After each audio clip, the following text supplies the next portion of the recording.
नमस्कार, अंजली किचन मध्ये आज आपले स्वागत आहे। आज मी बनवणार आहे मस्त अशी हिरवीगार कांद्याची पात।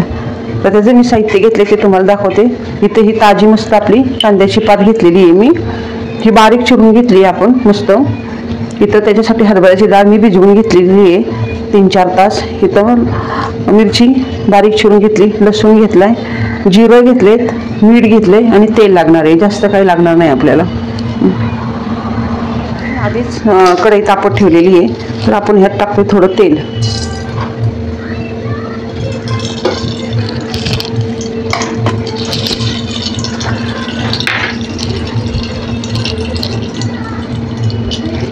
तेलामध्ये सगळ्यात आधी टाकतोय आपण लसूण।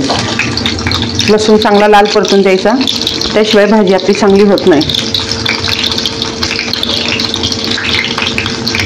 मग टाकते थोडी जिरं, मोहरी नाही टाकत नाही।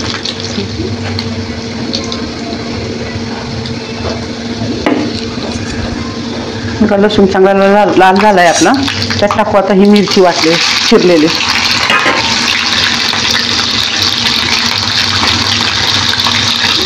अशी ताजी कांद्याची पात आणि भाकरी खूप छान लागते।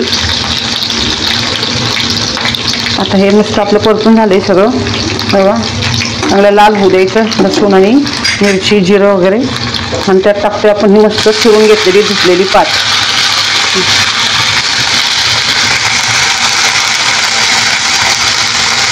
पात चिरताना त्यात ओले कांदे पण आले पाहिजेत आपल्याला, तरच भाजी चांगली लागते।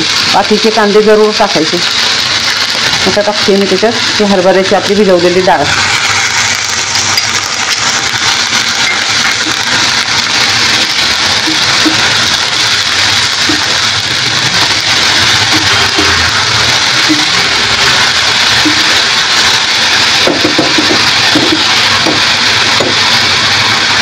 आता टाकते मीठ, चवीनुसार आपण मीठ टाकतो इथं।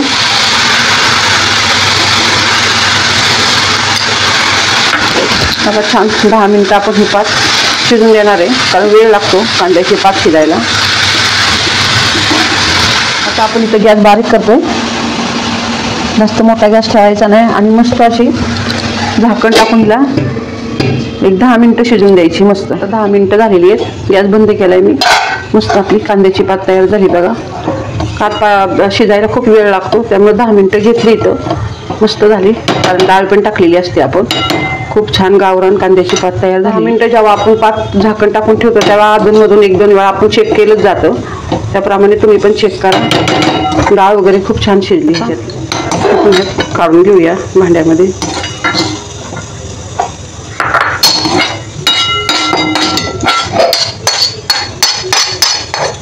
खूप गावरान अशी मस्त मला कांद्याची पात मिळाली होती काल, जास्त नाही केली मी, थोडीच केली 2 माणसांसाठी। तर अशी बघा, काल मला बाजारात गेले होते मी मस्त, इथं भैरवनाथ चौकात, तिथं मला ही कांद्याची पात मिळाली। तर अशा पद्धतीने मी डाळ भिजवून ही छान कांद्याची पात बनवली आहे। कधी हिरवी पाली भाजी करताना तुम्ही लसूण आणि मिरची हे जास्त वापरायचं, आणि मस्त गरम गरम भाकरीसोबत खूप छान लागते। त्याच्यासोबत आपण हे कांदे पण खाऊ शकतो, अगदी गावरान मस्त, अगदी शेतात बसून खाल्ल्यासारखं, मस्त टेरेसवर बसून खायचं। तुम्हाला जर माझी ही रेसिपी आवडली असेल तर तुम्ही करून बघा, आणि मला नक्की कमेंट करा आणि सांगा। धन्यवाद।